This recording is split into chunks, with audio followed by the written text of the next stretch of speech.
Welcome, everyone. I think I will kick things off in just a second here.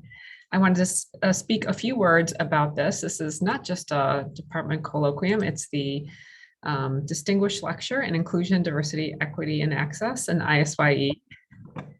And we've got a lot of beeping with people entering the room still here. And then I will say a few words and then I'll hand things off.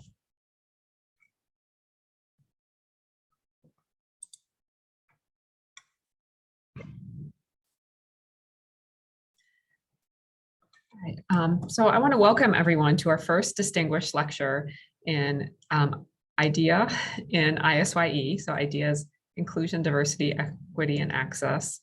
It's just like a pop quiz when I have to remember what it stands for. I want to start today, though, with some background on this new lecture series. The seed for this actually started with our strategic planning, which started in our last academic year. And as a department, we decided to make inclusion and diversity a strategic priority. And we saw a need to promote professional development in IDEA and support activities that create a sense of connectedness and disseminate the latest scholarships and best practices related to inclusion, equity, diversity, and access. The need to have different kinds of speakers to provide new experiences to a wider set of attendees emerged from this discussion. We wanted to widen the types of talks that we have and also provide a signature educational component for faculty, students, and staff in the department. Last summer, I talked to Stephanie Mason, an alumna of the department, who shared some of these same thoughts as I did.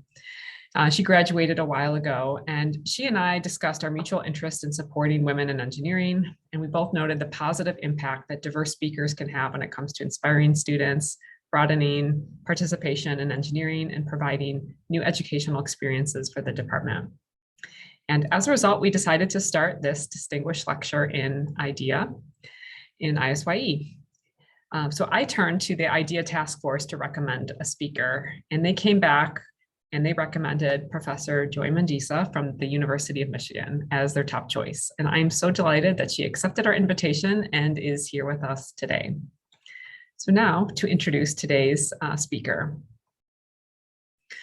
Professor Joi-Lynn Mondisa is an assistant professor in the Industrial and Operations Engineering Department and an engineering education faculty member at the University of Michigan. Prior to her graduate studies, she worked as a professional in the areas of manufacturing, operations, technical sales, and publishing for 10 years. She also served as an adjunct faculty member in engineering technology program at Triton College in River Grove, Illinois for 7 years. Dr. Mondisa is a recipient of the prestigious National Science Foundation's Early Career Award. In her research, she examines mentoring underrepresented populations in STEM, mentoring experiences and intervention programs in higher education, and learning experiences in engineering education. Let's give Dr. Mondisa a warm welcome. Thank you, Laura, and thank you for the information about the IDEA series. I'm so excited to be the inaugural speaker for this. And as you may or may not know, the University of Michigan is very much in support of advancing diversity, equity, and inclusion.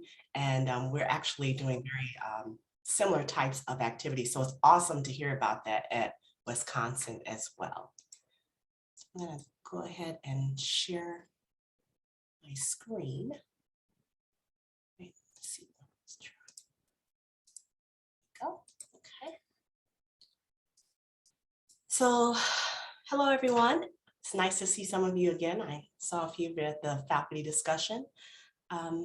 As mentioned, my name is Joi-Lynn Mondisa, and I'm really excited to be speaking with you today a little bit about my research, particularly because I love it and I love talking about it and sharing everything that I'm learning as well with others. And I do appreciate you accommodating me virtually. I really wanted to be there in person, but for your safety and health, as well as mine, we went with the virtual route. So I truly appreciate you joining me virtually today. And thank you for being here. My plan for today is to discuss some of my preliminary research about empirical mentoring approaches and strategies. I'll spend about 35 to 40 minutes discussing my work, and then we should have about 10 to 15 minutes for Q&A. I will say I'm pretty good at keeping track of the chat. Let me make sure I see it here again. So if there's something that comes up, you want to drop it in the chat, let me know. Or if you just want to go ahead and unmute and ask a question, feel free to do so. And then we'll also have an opportunity to chat at the end. Okay, there's that chat button, great. Okay, so here's today's plan for the seminar. First, I'm going to start out telling you a little bit about myself, and then I'm going to spend some time discussing what is mentoring and what are the different types of ways in which mentoring occurs.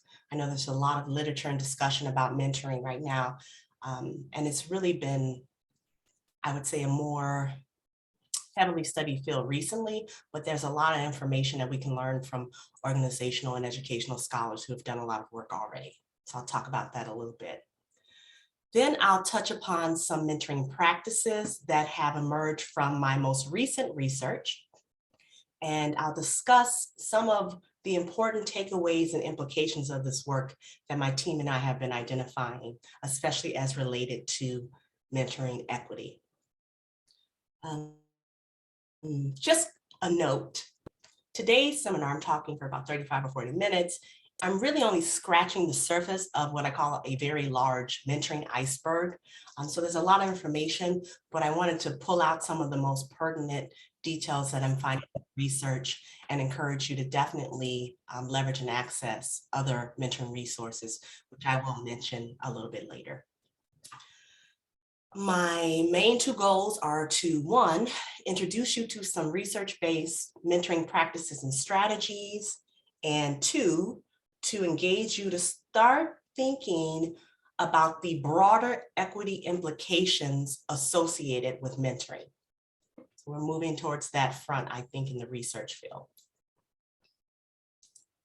So I'll start off with telling you a little bit about what I've done and what I do. As mentioned, currently I'm an assistant professor of industrial and operations engineering, and I'm also an engineering education faculty member here at the University of Michigan. Our engineering education program was started in 2017.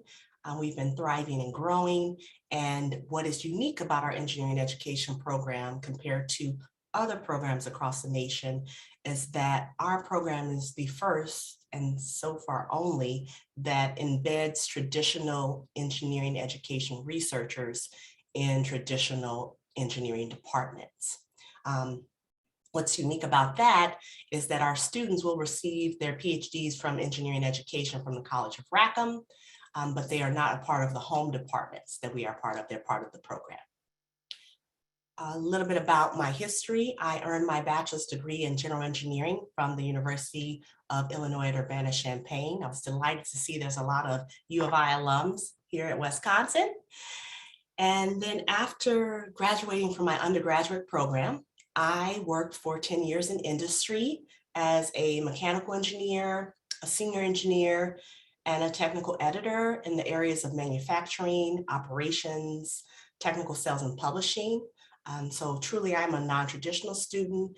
I truly, first and foremost, think of myself as an engineer, then as an engineering educator, and now growing into an engineering education researcher role. During this time, after I graduated, I also started teaching as an adjunct faculty member in the engineering technology program at Triton College. I loved working with practitioners, working and teaching at the same time, and engaging people in practicing the ideas we would talk about in class. And while also working at the community college and working full time, I went ahead and pursued and earned an MBA from Governor State University in Illinois. Then, much to the chagrin of most of my family members, I decided to go ahead and pursue a PhD full time. In particular, I explained my decision to pursue a PhD was really based on my experiences as an undergraduate at the University of Illinois. I had a lot of struggles in the beginning as an undergrad student, finding community and support. I was fortunate to actually become a part of the Merit Scholars Program there.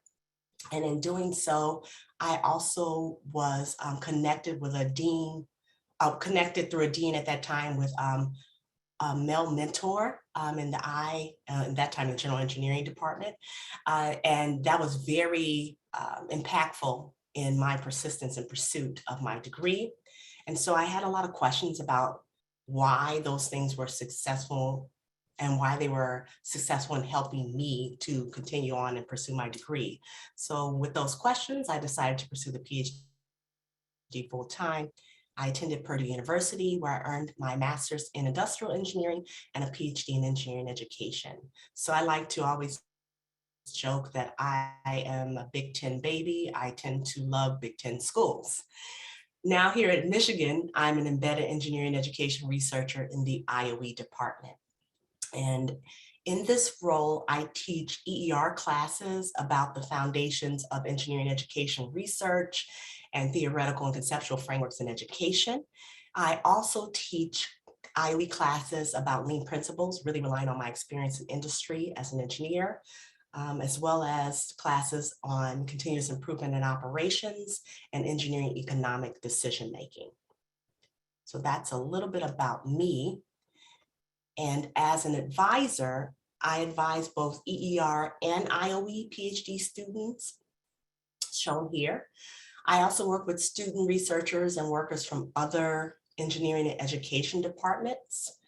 Our lab group members have a ton of different diverse research interests related to engineering, education, as well as industrial and operations engineering, particularly in the areas of learning, modeling, simulation, policy, and engineering experiences.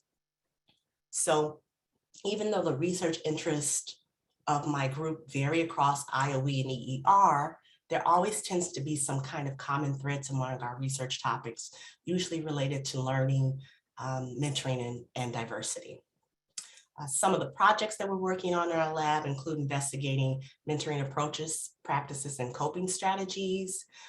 We look at hurricane evacuations and risk analyses, the mental health of engineering students, social community and mentoring relationships and programs, diversity in tech and STEM entrepreneurship programming, and cross-cultural and culturally relevant mentoring in STEM. In my research, I quantitatively and qualitatively examine mentoring relationships, programs, and approaches in STEM higher education. And my main research interest is really rooted in identifying what effective mentors do and say in their mentoring relationships. And today I'm going to share with you some of the things about empirical mentoring practices that are emerging from my preliminary research. So let me tell you a little bit about that preliminary research related to mentoring by starting off with discussing what exactly is mentoring. I'm sure you've heard the term quite a bit, especially recently.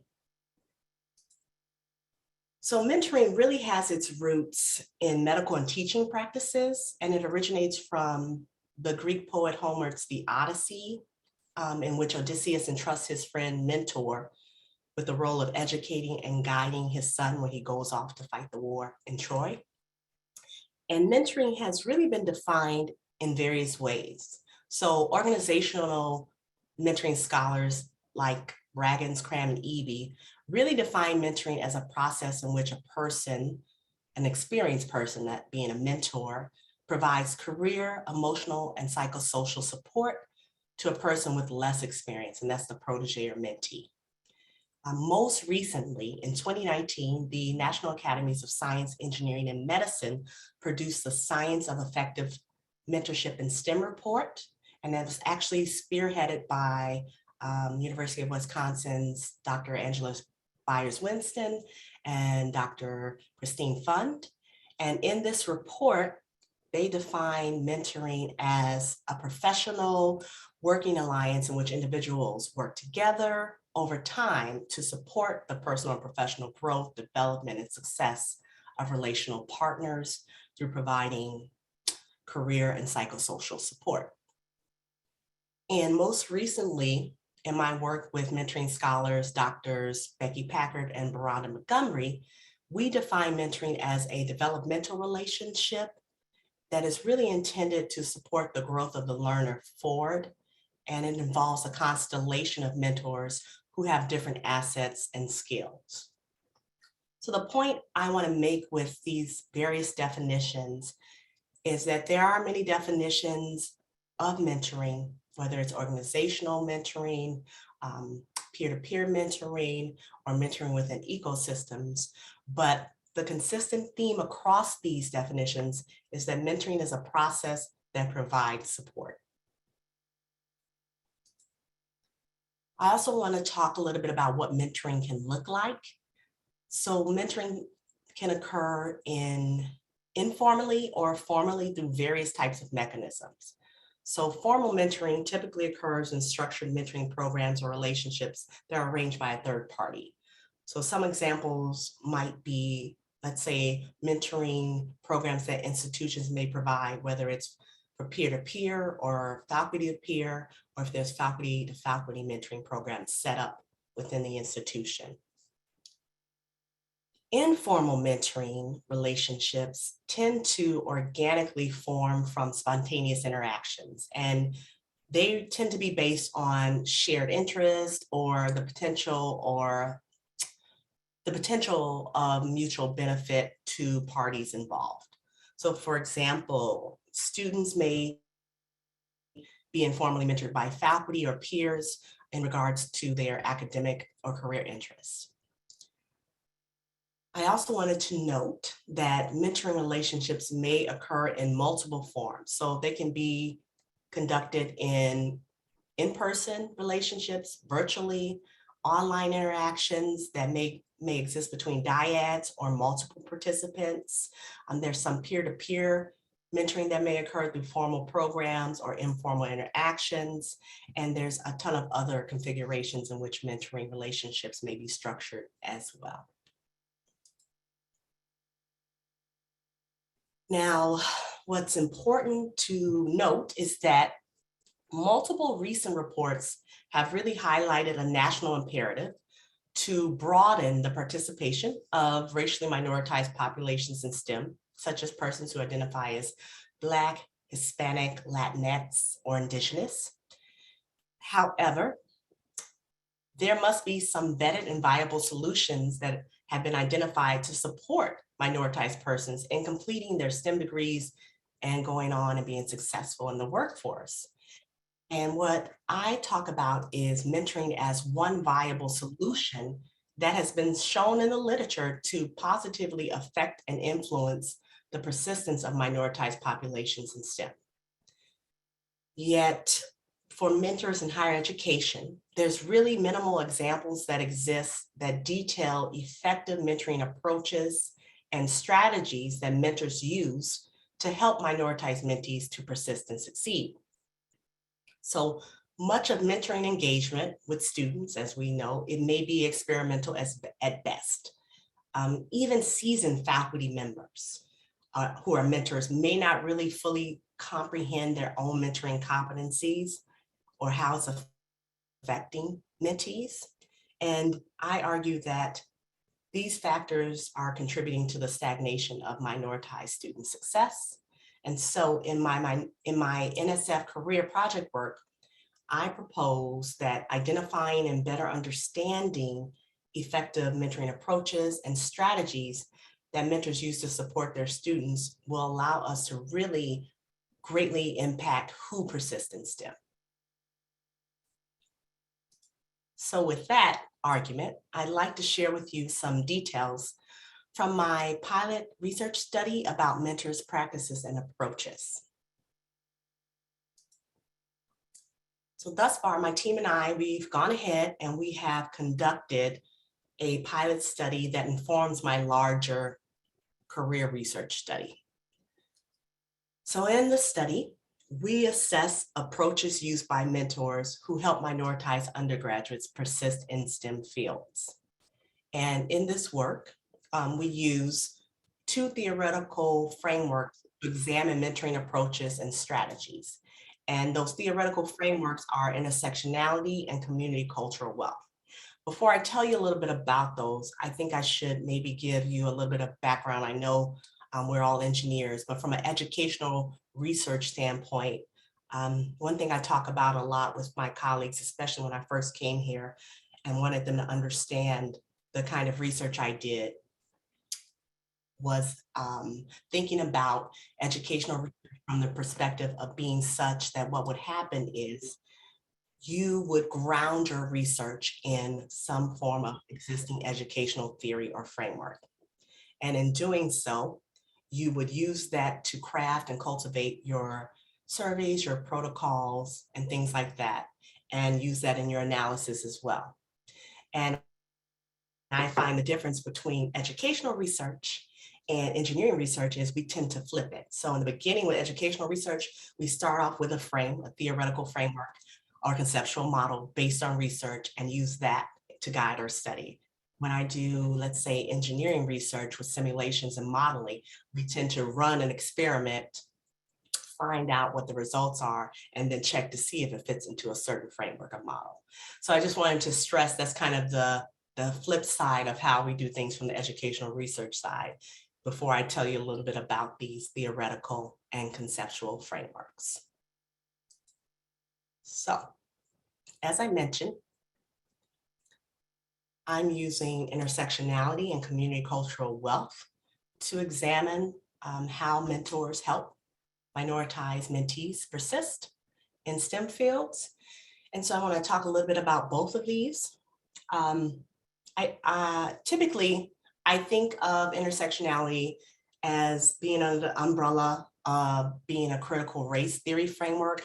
And it's really been used to examine how the construction of social categories is tied to systemic oppression in American society.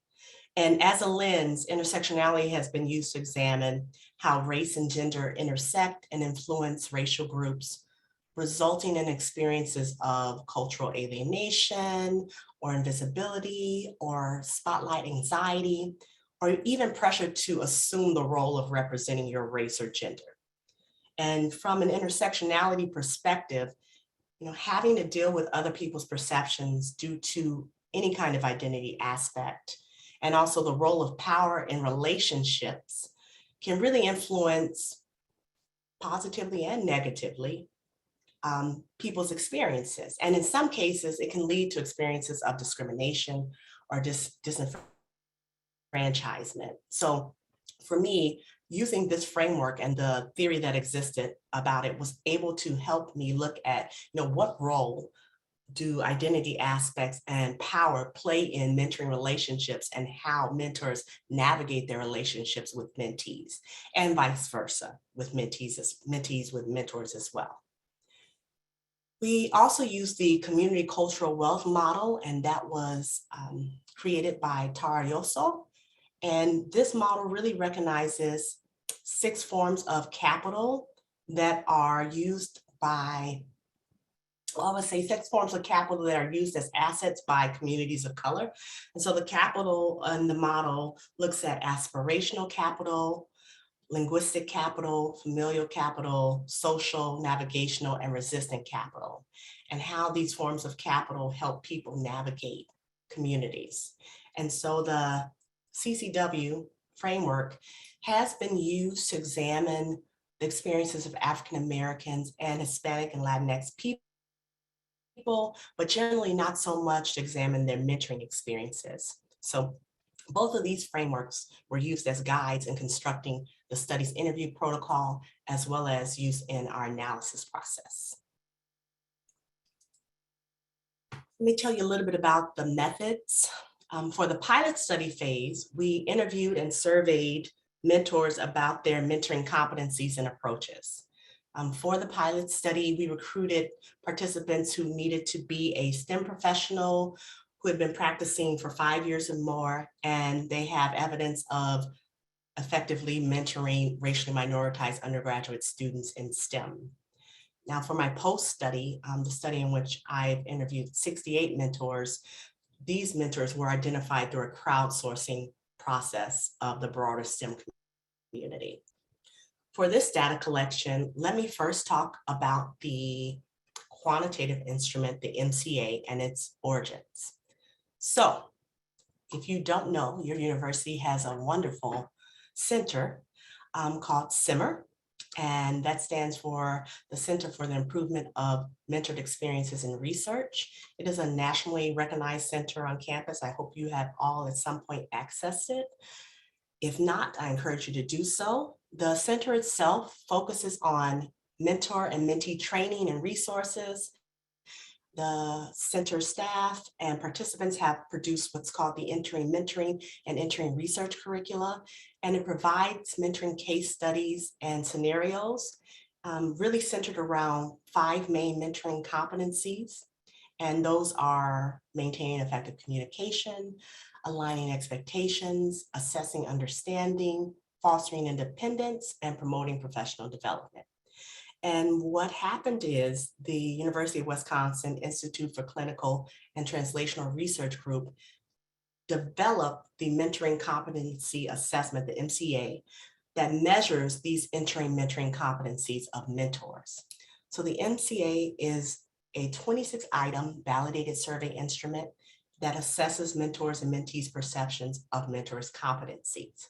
And it uses a scale of 1 to 7, rated from not at all skilled to extremely skilled. And it's primarily intended to be used as a self-reflection tool. For this study, we use the mentoring competency assessment to have the mentors assess their self-perceptions of their mentoring competencies in these 5 main areas. We also developed an interview protocol grounded in mentoring, intersectionality, and community cultural wealth literature. And then we do a step that I've learned from my dissertation research days, where we created what I call individual contextual backdrop summaries for each participant. And these are really detailed summaries about their backgrounds, contexts and experiences, some gathered from public websites, well, mostly gathered from public websites, and then kind of filled in from our interviews with them. And we use these contextual backdrop summaries in the interview coding process to really get the coder, the person who's going through and coding it, familiar with who this person is, kind of what their background is before going through and coding the individual interview transcripts. Participants also completed the MCA survey prior to the interview, and they participated in the interview with us. And then we went ahead and conducted our data analysis, and we used thematic analysis to identify salient findings. So that's a high-level view of a highly complex data collection and data analysis process that's been used for this project. So for the pilot study sample population, the sample we used to pilot the survey and the interview consisted of 2 Black men, 1 Black woman, 1 white man, and 1 white woman. 3 of the participants are professors. Oh, let me note, these are pseudonyms. These are not their real names. 3 are professors. 1 participant is a staff member, and 1 is an administrator. And their ages range between 46 to 80 years of age. And collectively, they have between 22 to 33 years of mentoring experience. So I want to take a look at some of the high-level descriptive statistics of the MCA survey results. And so on a scale of 1 to 7, looking at just the average lowest and highest ratings, we can learn a little bit about this group. So for maintaining effective communication, the lowest rated item in this case was coordinating effectively with mentees. And for this competency, it's possible that mentors may struggle with identifying ways to effectively coordinate with mentees given their schedules and restricted time. I'm sure we've all been there.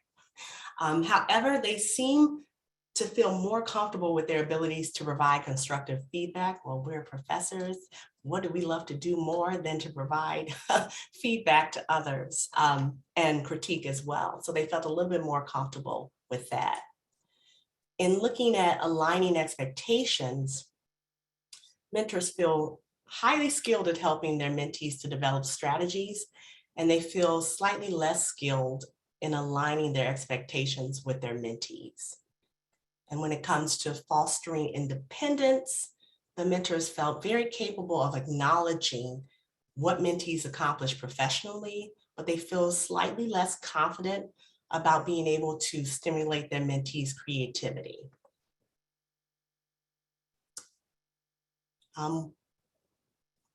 Also, I would say for professional development, mentors tend to rate themselves as being highly skilled and being able to help mentees acquire resources, but they had the lowest average rating of all the competencies across the competency questions in regards to helping their mentees with work-life balance. And I kind of always joke that, well, that's kind of like, that's not too shocking considering we're probably not the best at work-life balance ourselves. One thing I wanted to note, or an interesting aspect about this, is that the competency scores in this group show that the mentors feel pretty skilled in their mentoring abilities. Like, I was surprised by the high numbers. After surveying the mentors, we went ahead and we then interviewed them about their mentoring approaches. But one thing I do want to note now that we're kind of beyond the pilot stages, this group of folks we selected based on just publicly available information. They seem pretty skilled. What I'm finding in the group of highly effective mentors who have been identified through crowdsourcing from the broader STEM community is they tend to rate themselves pretty modestly on the mentoring competencies, and they talk quite a bit about having room to grow and learn. So that's something I think that's a very important emergent theme from the current work that we're doing. So I also want to talk just a little bit about some of the things we found from the thematic analysis. We found that using the iterative thematic analysis process, there were certain themes that emerged. And I'm going to share with you just two of the mentoring approaches themes that have emerged from the pilot study itself. So first off, one theme that has emerged is that highly effective mentors tend to practice understanding mentees and their situations. So one mentor discussed focusing on needing to know the context of their mentee situation before being able to advise them. So they said, when an undergraduate applies at grad school, the first thing they do is they'll say to me, so where should I apply? And that's a very reasonable question, but I can't really answer it until I know more about what they're trying to accomplish, and also in the context of what their record is, so what is attainable. And we can have that conversation. We can talk through all the dimensions of it. I always say what I love about research is generally, to me, the findings aren't necessarily so surprising as just in some ways very surreal.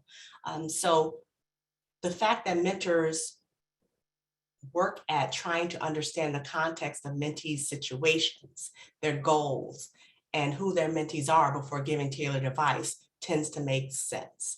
But I think what is coming out of the research that we're finding is the ways and methods and how they communicate this are very valuable. And I'm looking forward to really sharing that in future papers. So this idea that highly effective mentors really have specific ways and approaches and language for first learning how to understand mentees' context before even considering giving them any advice.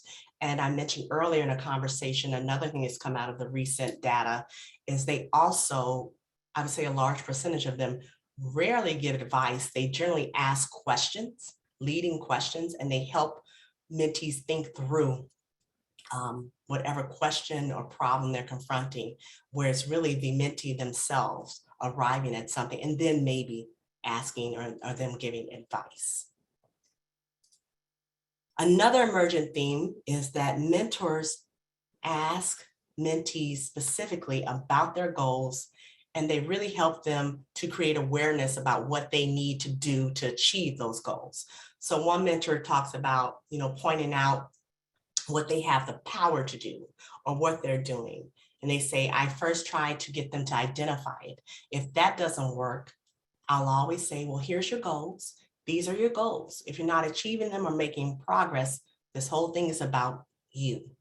My whole thing is that self-awareness, that their choices are creating a situation where they're not able to advance towards something they want to do.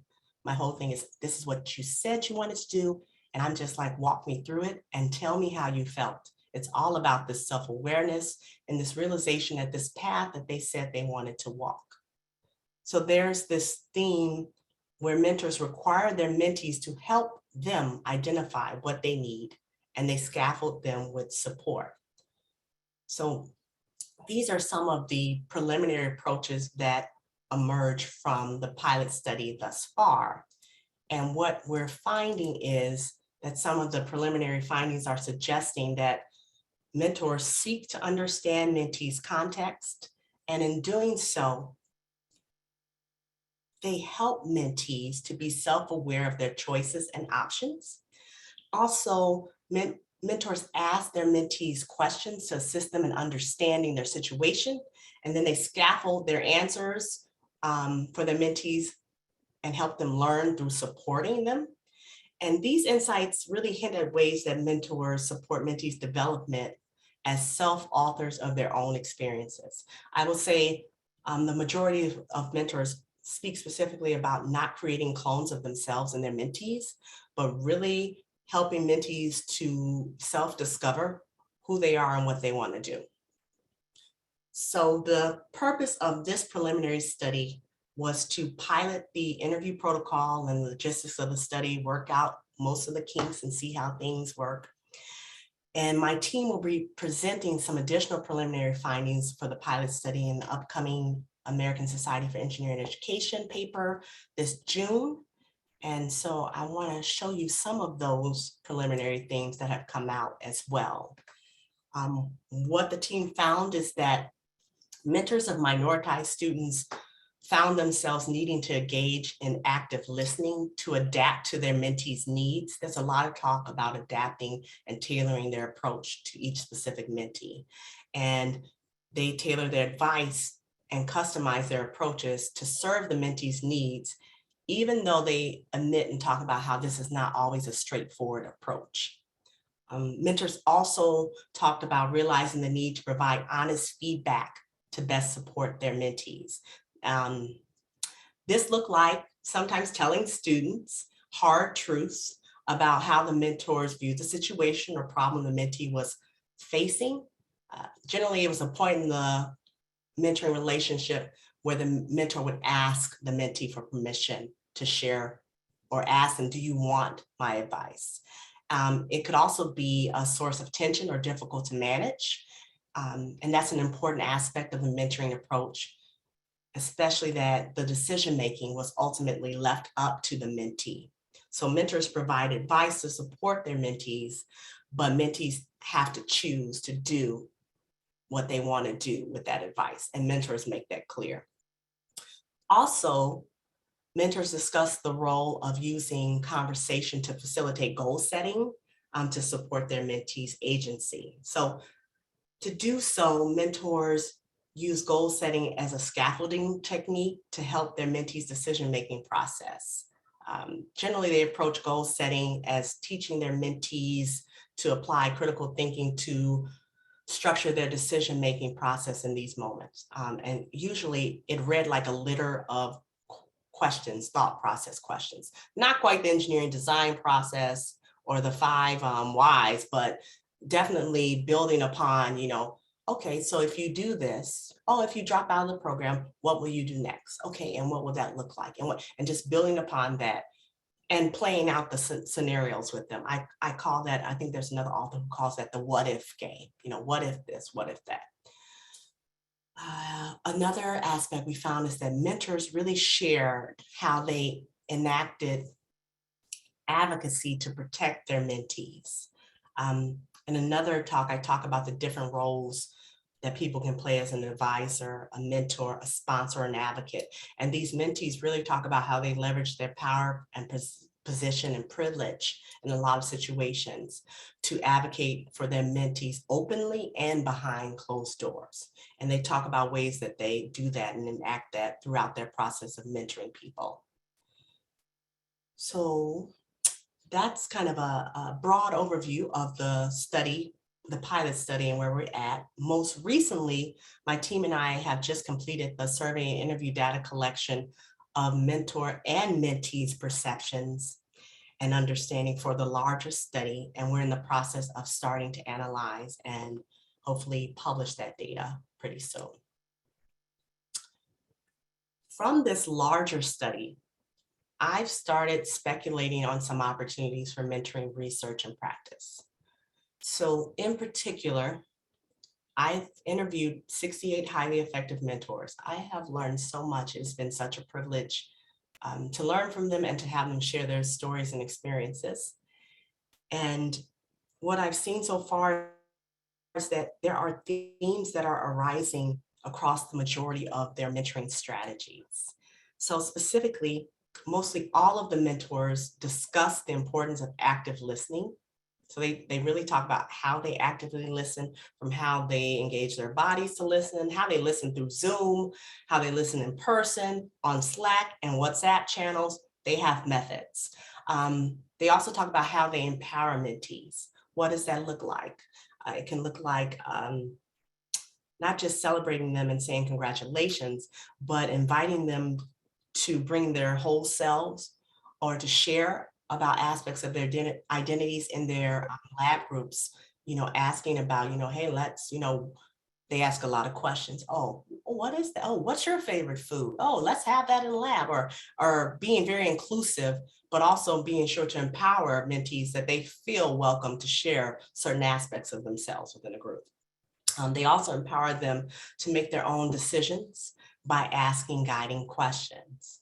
So, as I also mentioned, most mentors tailor their approach to their specific mentees and their needs. That's why this active listening is important. That's why understanding the context is important, because that's how they're figuring out, okay, how can I best support and help this mentee? So they really focus on what I talk about and how to mentor, is they focus on empowering through information, teaching self-advocacy skills, and nurturing their professional development. So that's what the research shows.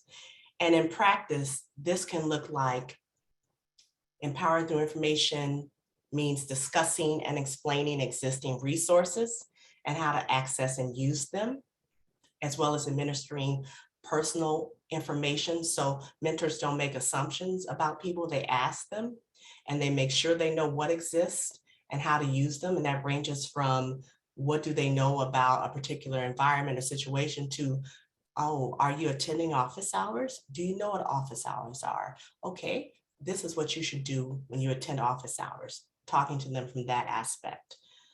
In terms of teaching self-advocacy skills, they teach mentees to seek help and resources that they need and how to advocate for themselves to acquire what they need. They speak about specific ways and language they use to encourage students to engage in resources and access them and be strategic. They also talk about nurturing their mentees' professional identity development by identifying, suggesting, and encouraging mentees' participation in different professional development activities. That's why the active listening and the contextual understanding is so important, because they will also leverage their power and privilege if there's opportunities they know about to tell their mentees and support them in going after it. So these are some of the things I've been thinking about in terms of what the research is saying, what the mentors are saying, what it looks like in their practice, and how it might look in actual practice. As I mentioned, the larger portion of this project will focus on creating, hopefully, an arsenal of mentoring best practice options to help assist with promoting mentoring equity. my intent isn't only to identify empirical practices, but I really want to make visible the need for equitable mentoring engagement. So in particular with this work, I hope to make these practices visible of highly effective mentors to support mentoring efforts, but also to draw attention to the need for mentoring participation from everyone. I think there tends to be a need to automatically assume that you need to be this very nurturing, good-natured person. I'm not saying that doesn't hurt, but the truth is everyone has something to offer through mentoring.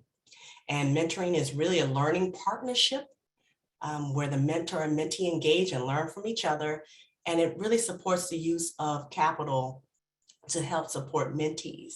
And really all faculty should be mentoring students, and all students should have equitable access to mentors. And that by engaging everyone in mentoring, that broadens the mentoring pool for students as well as others.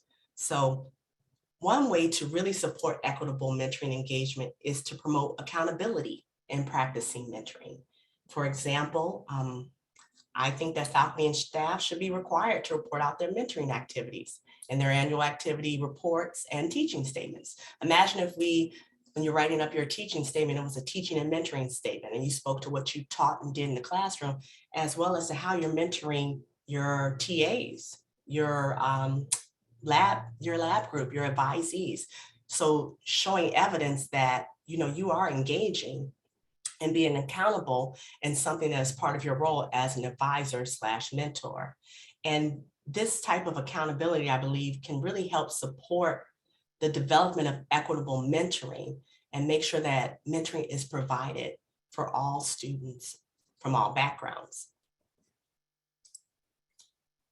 In addition to seeking to improve mentoring at individual levels, mentoring really needs to be examined and improved through the infrastructure of various higher education ecosystems.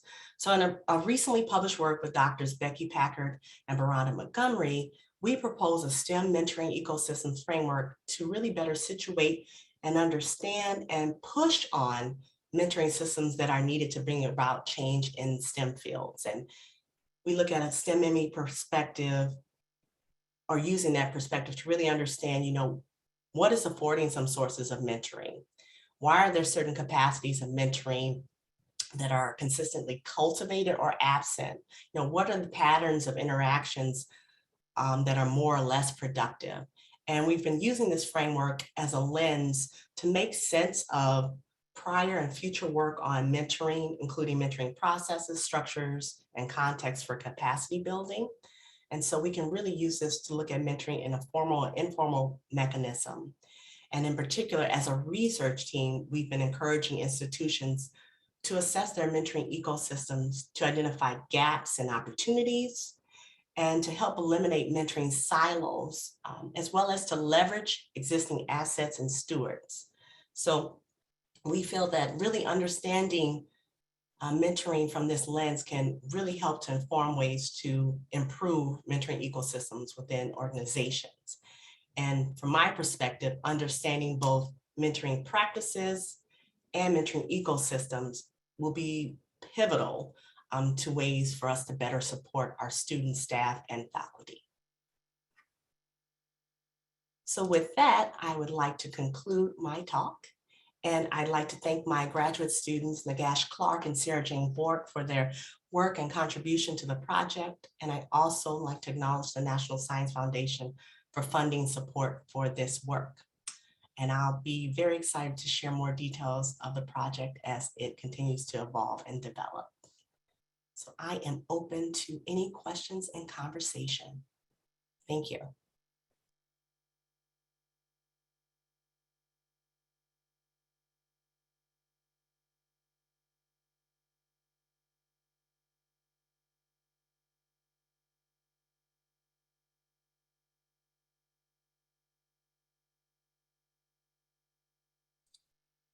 I guess I'll kick things off with a question. I was wondering if your research touched on self-efficacy, and sometimes I know it's very interrelated with independence, and you talked about independence, and I'll just ask you an open-ended question there. So I would say, in terms of self-efficacy, I actually have not looked at that aspect related to mentoring practices. I have looked at that aspect related to engineering students' experiences. I haven't found anything, I have to be honest, I wasn't looking for its relationship to mentoring when I was talking to the students. I was looking more for their involvement in the program. But I would venture to think that from the research I've conducted so far, the relationship to self-efficacy is probably positively correlated to how people feel supported and mentored by their peers, faculty, and staff. I think what we're trying to figure out now is most of the work says mentoring is positive. There are negative experiences. We can speak to what causes negative experiences, but now we're really trying to focus on how we know what causes positive experiences. How do we leverage that to increase the self-efficacy of students? And I think that's where we're headed in terms of the scholarship and the direction. I call it, and I'm an IE, but I think I'm very interested in operationalizing mentoring. So yes, we know it works. What does that look like in practice?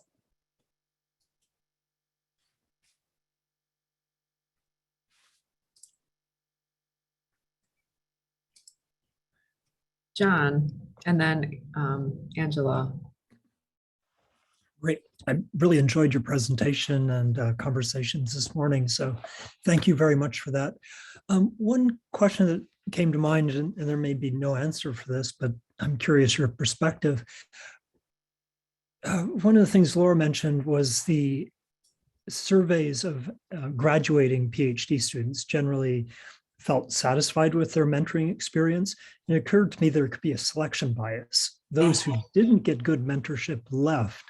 And I wonder if you have any sense for how large a contribution poor mentoring is to people who fail to complete the PhD process. That's a good question.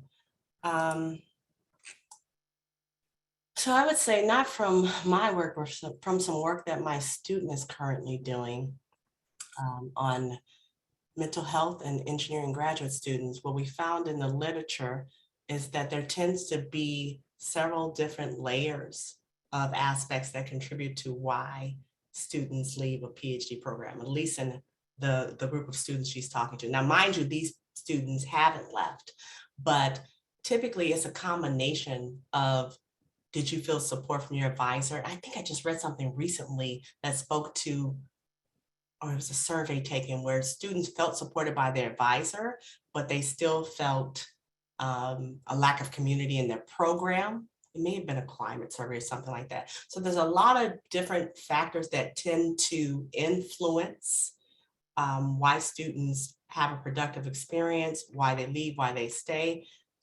I do think that one of the major factors, though, is you need to at least have a good point. What would I call it? A pivotal point needs to be good advising, but students they still need community, and study social community, and that could be from their peers. They still need access to resources. So I think it's a culmination of different things where even if they have a great advisor, if there's other aspects that aren't being tended to or supported, that can also influence. It's hard to pinpoint to say it's just one thing. It's sort of like an ecology. Yeah.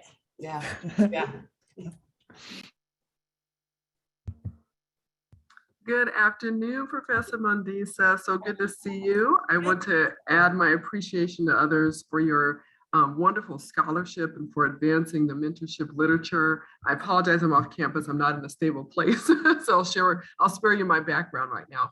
I want to hear your insights regarding the conceptual lens of intersectionality and how that is showing up in your research. It sounded like the larger project that's going to take that on, but are there any hints or breadcrumb trail ideas you can give us about what are some of these effective mentors doing relative to navigating intersectional identities of their own and between themselves and their mentees? So if there's anything you can give us a little glimpse on, I'd love to hear that. Thank you. Absolutely. Thank you. And thank you for joining. I should also mention that the wonderful Dr. Byers Winston is an advisory board member for my lovely career work, and she has been phenomenal.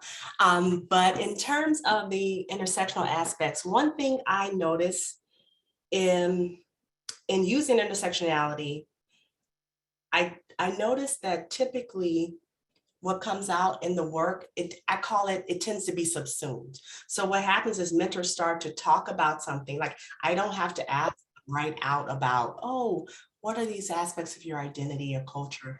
Usually they talk about an experience, and that provides insights into their intersectional identities, as well as how that plays a role in their relationship with their mentees.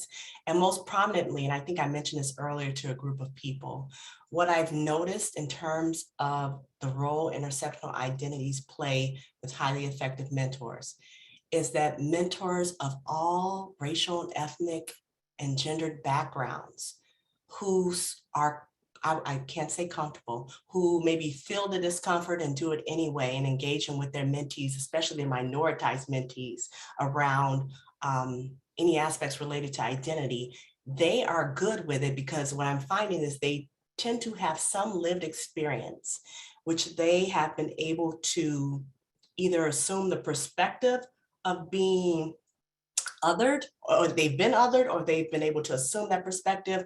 So they are very comfortable in talking about how identity plays a role, or aspects of people's identities in their experiences, and communicating about that with their mentees. They also are very sensitive and aware and acknowledge to their mentees, they communicate to them, I have this aspect of my identity, I can't relate to it, but they stand in solidarity. They talk about letting them know, I believe you and how you feel, or what occurred, or what you say is some aspect of influence of some aspect of your identity influencing your experience. And they talk, they let the mentees talk them through it. So I guess thinking about intersectional identities and how it's showing up in these mentoring relationships, the most important thing I've noticed is these mentors are open and comfortable with allowing mentees to talk about these aspects of themselves. And more importantly, they're interested, they're open to learning. And it keeps showing up in these conversations they have with their mentees, not so much as just racialized or gendered or some other cultural aspect, but just knowing the person. And they seem comfortable with being uncomfortable doing it, because they've had some lived experience that they can somehow relate to it, if that makes sense. Great, thank you so much.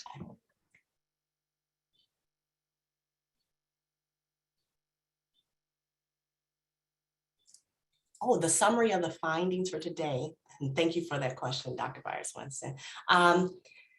It can be found in our ASEE paper. We will be publishing it, and we'll be in Minnesota presenting it. It'll be published next month, I believe. I'm very excited. I also should note, I know we're almost in time, I'm really excited because I'm sharing with you the pilot study. The richness of what is found in the larger study is outstanding. I'm actually able to start putting together words, language that these people use and speak to in their mentoring relationships. And that has been like an overarching goal. I love SIMMER. I love the case studies and scenarios. And it's been a dream of mine to be able to leverage that, but also add to it where you could read a case study and say, here's some things you might consider thinking about, reflecting on, and saying in the situation to help aid us as professors and faculty mentors. Well, we are at the top of the hour, so I think we should let people go because I know other people have meetings. And I just want to thank you again, Dr. Mondisa, for a fantastic and insightful talk, and also for sharing some of your latest and greatest research that is yet to be published. I really appreciate it. Thank you so much. This has been a pleasure for me.